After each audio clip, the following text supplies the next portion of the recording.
Ready to ditch the paper and ink for good? I'm going to show you exactly how to add your signature to a Docusign document, making agreements legally binding in just a few clicks. First, locate the yellow Sign tab within the document. It's typically near the designated signature line. Click on the Sign tab if it's your first time using Docusign. A window will pop up, allowing you to adopt a signature.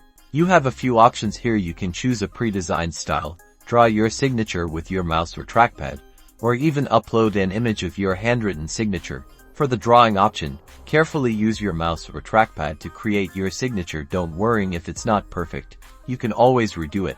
If you choose to upload, make sure your signature image is clear and has a white background. Once you're happy with your signature, click Adopt and Sign. Your signature is now applied to the document. Finally, click the Finish button in the upper right corner to complete the signing process.